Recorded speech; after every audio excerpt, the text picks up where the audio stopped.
जय हिंद दोस्तों, कैसे हैं आप सभी। उम्मीद करती हूँ आप सभी ठीक ही होंगे और मैं भी ठीक हूँ। तो चलिए बात करते हैं आईपीसी सेक्शन 97 क्या है। आत्मरक्षा में बचाव की धारा में सजा और जमानत कैसे होती है। रोजाना बढ़ते अपराधों को रोकने के लिए भारतीय दंड संहिता के अंतर्गत बहुत सारे कानून बनाए गए हैं, जिनके अनुसार दोषी व्यक्ति को किए गए अपराध के अनुसार सजा दी जाएगी। इसी प्रकार भारतीय संविधान के द्वारा कुछ ऐसे कानून भी बनाए गए हैं जिनके द्वारा हम अपने साथ होने वाले किसी भी अपराध से खुद अपना बचाव कर सकते हैं। यदि अचानक किसी व्यक्ति पर हमला हो जाता है तो उसे अपनी रक्षा करने का पूरा अधिकार है। इसके बारे में इसके बारे में बहुत ही कम लोगों को जानकारी होती है, इसीलिए आज की इस वीडियो में हम आपको बताएंगे कि आईपीसी के अंतर्गत आने वाले एक ऐसे ही कानून के बारे में कि धारा 97 क्या है, कब लगती है, धारा 97 में मामले में सजा और जमानत कैसे मिलती है। आमतौर पर देश के लोगों को किसी भी प्रकार के हमले से बचाव के लिए सुरक्षा देने का कर्तव्य पुलिस व प्रशासन का होता है, परंतु पुलिस हर समय हर जगह नहीं पहुंच पाती है। ऐसे में यदि किसी व्यक्ति पर हमला हो जाता है तो उसे अपनी सुरक्षा करने के लिए अधिकारों का ज्ञान होना बहुत ही जरूरी है। इसी विषय पर आज की इस वीडियो में आत्मरक्षा बचाव के कानून के बारे में संपूर्ण जानकारी विस्तार से जानेंगे, इसीलिए इस पूरी वीडियो को अंत तक जरूर देखें। धारा 97 क्या है। What is IPC 97। भारतीय दंड संहिता की धारा 97 के अनुसार धारा 99 में बताए गए गतिविधियों के अधीन सभी लोगों के लिए उनकी प्रतिरक्षा के अधिकार यानी कि राइट्स ऑफ डिफेंस के बारे में बताया गया है। आइए जानते हैं ये अधिकार किस प्रकार है।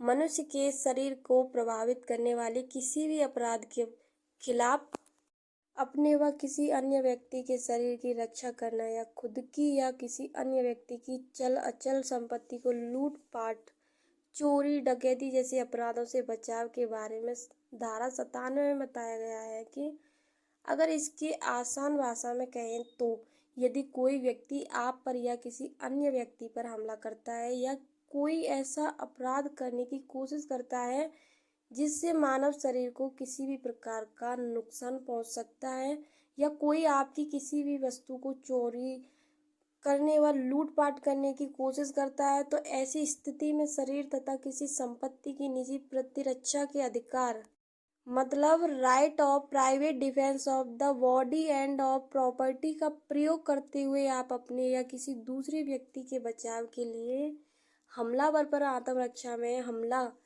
कर सकते हैं, जिनके लिए आप पर किसी भी प्रकार की कानूनी कार्रवाई नहीं की जाएगी। आईपीसी सेक्शन 97 का उदाहरण।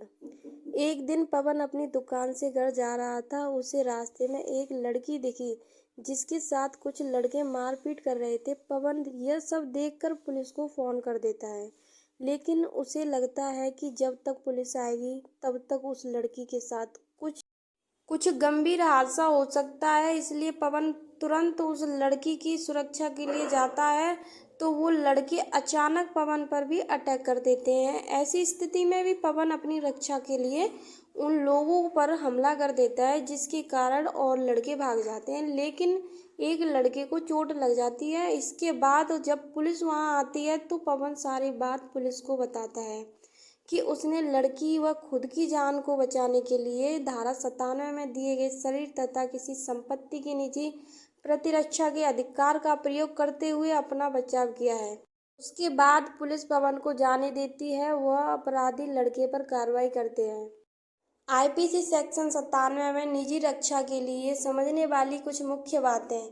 आईपीसी सेक्शन 97 के इस प्रावधान की पूरी समझ पाने के लिए आपको इससे जुड़ी सभी मुख्य बातों के बारे में जानना बहुत ही जरूरी है। आइए जानते हैं उन सभी मुख्य बातों के बारे में। अपनी रक्षा करने का अधिकार यह धारा मानती है कि किसी व्यक्ति को खुद को नुकसान या चोट से बचाने का पूरा अधिकार है उस समय पर जब उन्हें यह लगे कि उनका जीवन किसी खतरे में है। तत्काल खतरा निजी सुरक्षा के अधिकार के रूप में आपके द्वारा बल प्रयोग करना जब उचित माना जाता है, जब आप पर अचानक हमला हुआ हो और आपके पास कोई दूसरा रास्ता ही ना हो। यदि आप पर भविष्य में कोई अटैक होने वाला होता है और आप पहले ही जानकर खुद उससे लड़ने लगते हैं तो वह एक अपराध माना जाएगा। उचित बल इसका मतलब है कि आपको अपने डिफेंस के लिए केवल उतना बल का प्रयोग करने की अनुमति होती है जितने बल से आपको बचाव हो सके। ज़्यादा व अनावश्यक बल का प्रयोग करना गलत होता है। बराबर हमला सेल्फ डिफेंस के लिए आपको सामने वाले व्यक्ति के बराबर ही अटैक करना चाहिए। यदि कोई व्यक्ति आपको मुक्के से मार रहा है तो आपको भी उस पर किसी खतरनाक हथियार से हमला नहीं करना चाहिए। संपत्ति की सुरक्षा, यदि कोई भी व्यक्ति आपके घर में गैर कानूनी तरीके से घुसने की कोशिश करता है तो आप उसे रोकने के लिए आवश्यक कार्रवाई कर सकते हैं। धारा 97 में सजा कितनी मिलती है? आईपीसी की धारा 97 में प्रतिरक्षा के अधिकारों के बारे में बताया गया है कि जिसके अनुसार यदि किसी व्यक्ति पर अचानक जानलेवा हमला होता है तो वो अपने बचाव में हमला करने वाले अपराधी को मार भी सकता है या उसे बचाव के दौरान चोट भी पहुंचा सकता है। ऐसा करने के लिए उस व्यक्ति को यह साबित करना होगा कि उसने ये सब अपने बचाव के लिए किया है।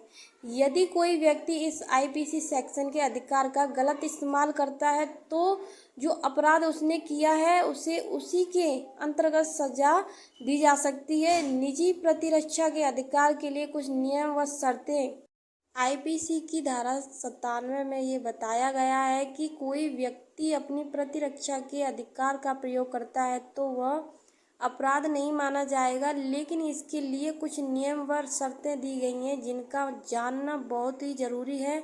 यदि कोई व्यक्ति आप पर हमला करने की धमकी देता है तो आपके पास अपने बचाव के लिए पुलिस को फ़ोन करने का समय होता है, जिससे आप उस व्यक्ति के खिलाफ शिकायत दर्ज करवा सकते हैं, कार्रवाई करवा सकते हैं। अगर आप पर हमला होता है और आपको लगता है कि आपके पास पुलिस को सूचना देने का समय नहीं होता है, आत्मरक्षा में हमलावर को चोट पहुंचाने से पहले ही पुलिस को बुला लें। अगर किसी स्थिति में आप पर हमला होता है और आपको लगता है कि पुलिस के आने तक आपके साथ कुछ बड़ा हादसा हो सकता है, उस स्थिति में आप अपना बचाव करने के लिए अपराध करने वाले व्यक्ति पर हमला कर सकते हैं, जो कि अपराध नहीं माना जाएगा। लेकिन यदि आपकी पुलिस को सूचना देने का पूरा समय है और फिर भी आप खुद हमला करने की कोशिश करते हैं तो इसके लिए आप पर भी कार्रवाई हो सकती है। ऐसा इसलिए क्योंकि आपके पास पूरा समय था अपने बचाव के लिए पुलिस को बुलाने का, परंतु अपने खुद ही कानून को हाथ में ले लिया। धारा 97 के तहत मामले में एक वकील आपकी कैसे मदद कर सकता है? किसी अपराध का आरोप लगाना, चाहे वो बड़ा हो या छोटा, एक गंभीर मामला होता है। आपराधिक आरोप का सामना करने वाले व्यक्ति गंभीर दंड और परिणाम का जोखिम उठाता है, जैसे कि जेल में समय व्यतीत करना, एक आपराधिक रिकॉर्ड होना और रिश्तों की हानि और भविष्य में नौकरी व रोजगार प्राप्त करने में अड़चन की भावनाएं। जबकि कुछ कानूनी मामलों में अकेले संभाला जा सकता है। किसी भी प्रक्रिया की अपराध में गिरफ्तारी से बचाव के लिए एक योग्य आपराधिक वकील की कानूनी सलाह की आवश्यकता हो सकती है, आपके अधिकारों की रक्षा कर सकता है और आपके मामले के लिए सर्वोच्च संभव परिणाम सुनिश्चित कर सकता है।